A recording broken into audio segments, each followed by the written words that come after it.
Layering, apaan sih itu? Apa hubungannya sama pendakian?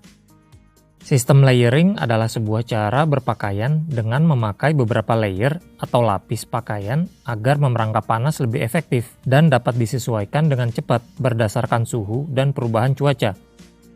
Kalau terasa dingin, layer ditambah. Kalau kegerahan, layer dikurangi. Simple kan? Sistem layering ini sebenarnya udah sering kita praktekin kok. Contohnya nih, kalau misalnya lagi jalan-jalan ke daerah dingin seperti Dieng atau Puncak, siang-siang ketika masih panas, lebih nyaman pakai kaos aja. Menjelang sore ketika suhu udah mulai dingin, kita pakai jaket buat menghangatkan badan. Nah, apabila pindah ke dalam ruangan atau kendaraan, lalu suhu naik dan merasa gerah, jaket tadi dilepas biar nggak kepanasan atau overheat. Contoh lain, kalau lagi naik motor lalu hujan di tengah jalan, kita pasti memakai jas hujan atau raincoat agar pakaian tidak basah. Kecuali kamu doyan mandi hujan. Kedua contoh tadi adalah penerapan sistem layering yang paling sederhana.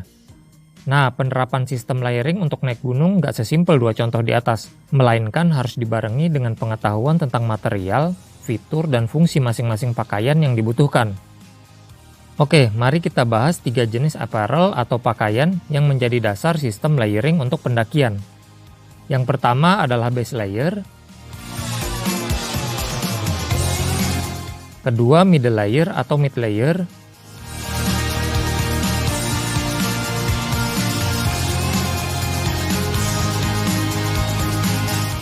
terakhir adalah outer layer.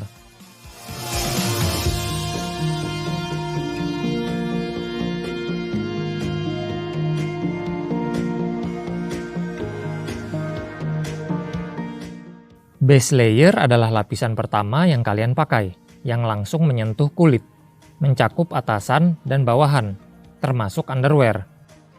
Base layer yang baik adalah yang berbahan quick dry dengan sifat moisture wicking. Apa itu? Artinya bahan tersebut dapat memindahkan keringat ke bagian luar kain sehingga kain yang basah oleh keringat pun cepat kering dan suhu tubuh lebih terjaga. Material base layer yang bersifat quick dry adalah nilon dan polyester, sedangkan katun adalah kebalikannya.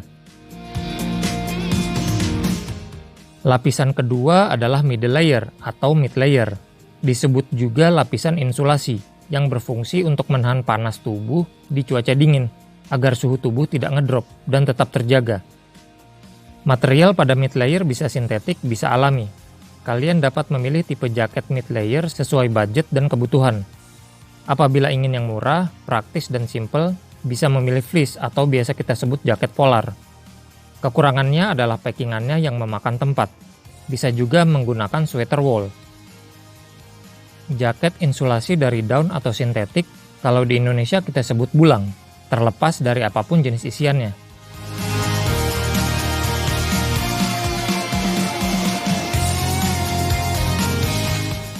Jaket bulang adalah pilihan yang lebih populer karena rasio antara kehangatan dan beratnya. Packingannya pun kecil sehingga nggak makan tempat di tas. Kekurangannya adalah butuh perawatan ekstra dan harga yang lebih tinggi dibanding jaket polar.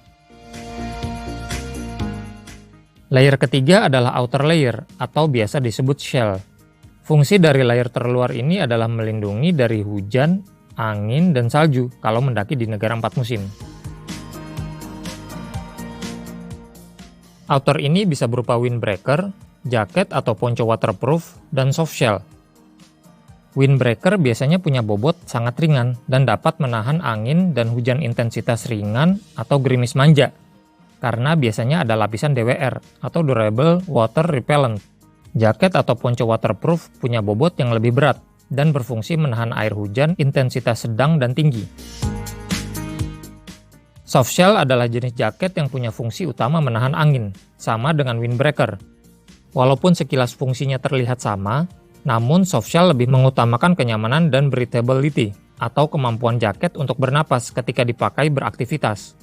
Biasanya di bagian dalam ada lapisan insulasi tipis untuk menambah kehangatan. Oleh karena packingan yang besar dan bobot yang jauh lebih berat daripada windbreaker, orang mulai meninggalkan jaket tipe ini. Kalau untuk pendakian di negara 4 musim kayaknya soft shell masih populer, karena fungsinya ganda, menahan angin dingin yang cenderung kering, sekaligus menahan panas tubuh. Kalau untuk pendakian di iklim tropis yang panas dan lembab, jaket softshell ini sifatnya opsional aja, sesuai preferensi atau kebiasaan. Sebenarnya penyebutan mid layer dan outer layer buat sebagian orang agak rancu. Soalnya mid layer tidak selalu dipakai di tengah, dan layer yang dipakai tidak selalu 3 lapis. Outer layer atau lapisan terluar pun bisa memakai jaket down yang fungsi utamanya menahan panas tubuh atau insulasi, tergantung kondisi cuaca dan jenis kegiatannya, apakah aktif atau pasif. Makanya biar nggak bingung, mid layer bisa disebut lapisan insulasi atau insulating layer, dan outer layer disebut shell layer. Nah, penerapan layering ini kalau di kondisi lapangan dengan cuaca yang berubah-ubah prakteknya gimana? Nah, saya akan membagi ke dalam 2 kondisi. Pertama, aktif. Dan kedua, pasif. Kondisi aktif, yaitu ketika jalan atau trekking. Cuaca cerah, masih ada vegetasi. Layeringnya adalah base layer, celana trekking, kaos kaki, sepatu, dan topi. Cuaca cerah, tempat terbuka, atau minim vegetasi, disertai angin kencang. Layeringnya adalah base layer, celana trekking, windbreaker atau softshell, kaos kaki, sepatu, dan topi.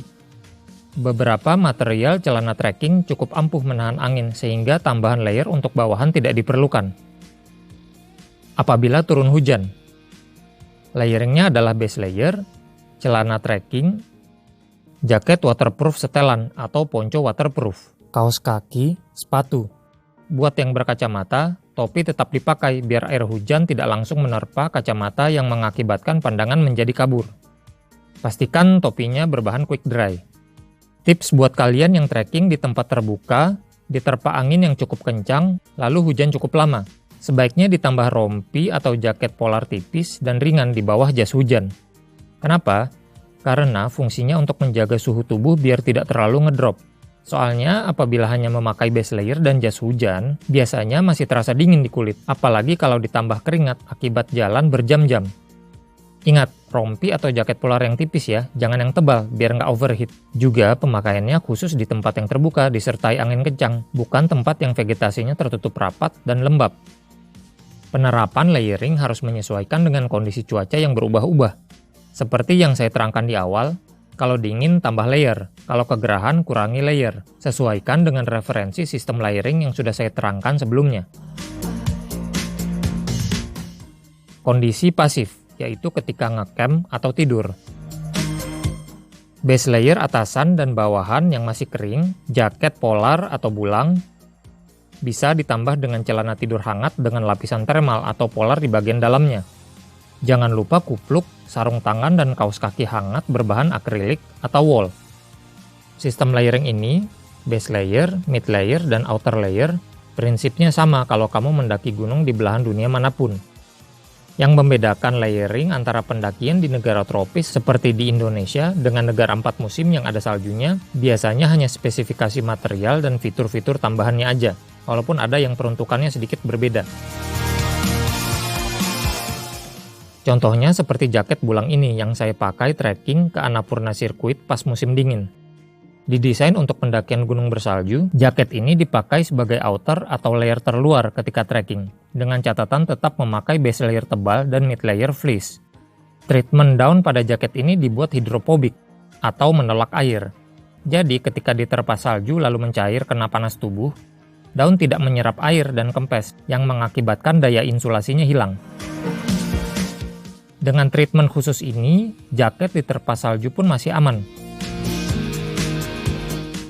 Nah, kalau mendaki di Indonesia, jaket bulang yang saya pakai speknya beda dan biasanya nggak dipakai ketika trekking, melainkan ketika ngecamp.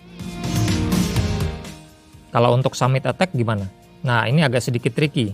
Saya sendiri sistem layering untuk Summit Attack buat gunung seperti Rinjani, Semeru, dan gunung-gunung lain yang punya karakter sama, yaitu medan terbuka, minim atau tanpa vegetasi adalah base layer, termasuk legging, jaket bulang, celana trekking. Jadi jaket bulang dipakai paling luar, kaos kaki, sepatu, sarung tangan, dan topi. Untuk beberapa kondisi tertentu seperti misalnya kondisi cuaca berangin kencang, saya biasanya tambah windbreaker. Kalau kalian merasa terlalu gerah pakai bulang ketika trekking untuk summit attack, sebagai gantinya bisa memakai jaket polar, lalu dilapisi lagi dengan windbreaker atau jaket waterproof. Kalau hujan tinggal pakai celana waterproof, beres. Nah gimana, cukup jelas kan? Dengan menerapkan sistem layering yang tepat, kamu dapat memanage suhu tubuh di tengah cuaca dan temperatur yang berubah-ubah, dan memperkecil resiko hipotermia. Sekian video penjelasan saya tentang sistem layering ketika mendaki gunung. Mudah-mudahan jelas dan berguna. Jangan lupa klik tombol likes dan subscribe channel ini, biar nggak ketinggalan info-info atau tips menarik selanjutnya.